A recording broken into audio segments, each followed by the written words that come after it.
This is my Cross face.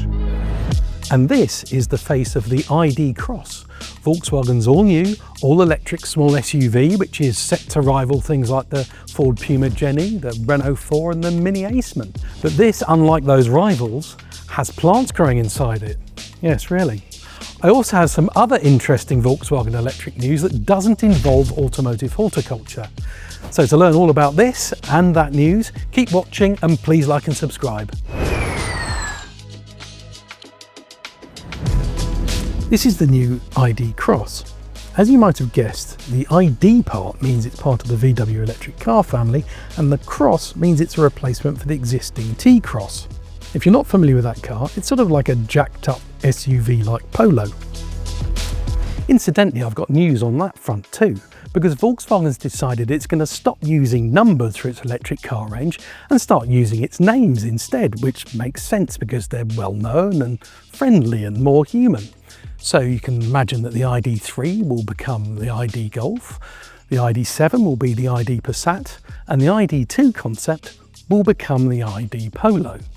Now, this version here is, I'm promised, how the production car will look, although they'll probably bin the wrapping paper from the child's party. If you're playing spot the difference with that concept car, well, the light bar's a bit straighter now and the wheels have got a bit smaller, but otherwise it looks pretty much the same. Other good news, there'll be a GTI version too. So if you like your spoilers and extra power, you're going to like this one, especially since it weighs a little over 1,500 kilos, which should make it really good to drive. Both of these are due in the summer of 2026, shortly followed by the ID.Cross.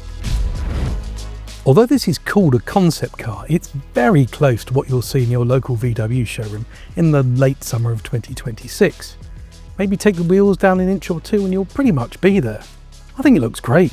We know VW designers got their fingers burned a little by the radical looks of the ID.3, which were a little too much for some of the more conservative buyers. And then they went too far the other way and made the ID.2 concept a bit, well, dull.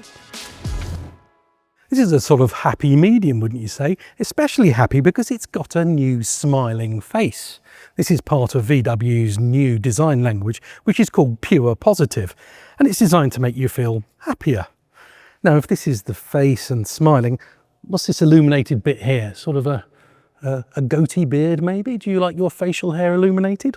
Maybe that won't make production. These lights here, they won't be on the production car either, unless you go for a performance version. That's a new Volkswagen signature. Performance cars will have those sort of fang-like lights. Move on to the side. Being an SUV has to have some black plastic cladding over the wheels, but this has a little interesting texture to give it a bit more of a quality feel, apparently. 21-inch wheels, expect them to get smaller for production. This design, though, this is called Balboa, according to the designer, which means it might get off to a rocky start. Big shout out to the colour, called Urban Jungle Green. Reminded me at first of, do you remember Mark II Golf GTIs came in a lovely colour? It was called Oak Green for the geeks out there. This has a hint of gold and it's really nice. I think I'll choose mine in this colour. Move to the back here, C-pillar. 3 lights here, which are nicked from the ID Buzz. Now they're illuminated in the concept car. Again, that won't make production, but you will be able to change these to be different colours and maybe do that when the car's a little bit older to add a little bit of personalisation. These are also 3D effect, and the designer says these are called whiskey glass because it has that kind of chunky feel. He says, you know, if you dropped it, it wouldn't smash. And it looks maybe like a little bit like ice too. Anyway, I like his spirit with the whiskey glass thing. Then you've got illuminated bit nicked from the ID.7 and this lovely illuminated Volkswagen badge too. Inside there's a huge 450 litres of space. That's much more than the Mini and Renault 4. And it's made up of a top part and then a whopper well underneath the fake floor, just like on the Ford Puma. That's the advantage of not needing the exhaust pipe.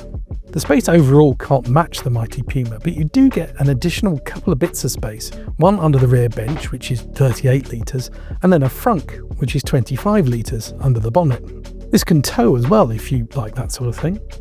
What you might also notice is that there's no motor under the boot floor like you'd find in an ID.3. That's because the ID.Cross will be front-wheel drive using a new platform which will also be used in the id.polo, the Skoda Epic and the Cupra Raval.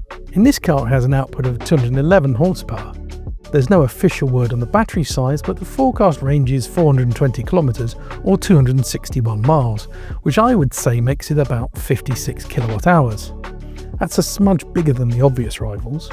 Expect a smaller battery option to be offered too, giving a cheaper entry-level price. Shall we have a look inside? Now there's quite a lot to unpack in here, but for me the big news and more proof that Volkswagen's been listening to its customers is here and here, because we've got proper switches. Gone are the hated sliders on the screen there. Gone is the hated button they had to use to do the rear window here. Proper buttons that you press to do things, and you know where they're going to be. This is going to be rolled out on all Volkswagens, so you can get in anything, might be a rental car or whatever, and you'll know how to turn on the air conditioning on the heated rear window, and you won't have to press a separate button and fiddle with haptics to get your rear windows down. Hallelujah. Anyway, what else have we got in here? I mean, look at it. It's an oasis of calm, apparently. They do call it the interior oasis in Volkswagen terms, and I don't think it's got anything to do with the Gallagher brothers, apart from maybe this is a Wonderwall. Anyway, this lovely material takes the part of the plastics and makes it feel really classy in here. Then you've got nice bits of aluminium too. You'll also notice the colours have all been muted.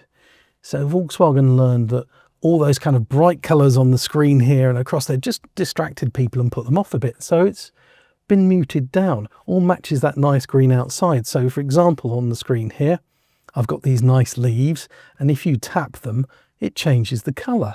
And then if you fancy a rainy day mood, changes the colour again. Then even if you go onto the navigation, all the nasty bright colours and icons you get, it's all muted. Make you feel calm. But look here, there's a proper plant. It's a real plant. You don't even get real plants in the Nissan Leaf, and that's named after one. So don't get palmed off with anything else. Say hello to the in-car plant. I think this is Eucalyptus, which is completely menthol. Talking of stalks, you recognise this from various electric Volkswagens. So you've got the one here that does the gear selection and another one here that does pretty much everything else. You've also got a much bigger screen in front of you here, and this steering wheel, which will make production apparently, is perfectly shaped so that you can see it. It's lovely in here. I really like it. In the back, and there's more of this lounge feel. I mean, there's even these button back things like you get in your nan's sofa, but it is lovely in here. What you have to remember is that this is going to be a car which costs, I guess, around £30,000, and it feels like a much more expensive car. You couldn't say that on cars like the ID.3. We're always critical of the quality in there, and if the production car is anything like this, it's gonna feel great. You've also got all these lovely materials, of course. There's a decent amount of knee room, not huge, but the floor is quite high because that's where the battery is. So you'll see my knees, even on me, modest 5'8", are quite high. One thing though, no plants, so you'd have to put your own in the door pocket if you want one. Now you might not be in the market for a new EV like this, so did you know that we can help you find a brilliant deal on a used one? Our used car listings at electrifying.com have loads of different models with handy info like battery warranties. You can see the listings by scanning the QR code on the screen. So if you're watching on your smart TV or tablet, you can carry on watching and scroll our listings on your phone at the same time. So what do you think? Does the ID.Cross make you happy? Are you ecstatic about the return of proper switches and characterful names to Volkswagens again? Will you be rushing out to put a plant in your car? Or do you think Volkswagen should have taken a different route? Now, I've got to go off and water my dashboard daffodil, so let me know in the comments what you think. I think it might be a hydrangea actually.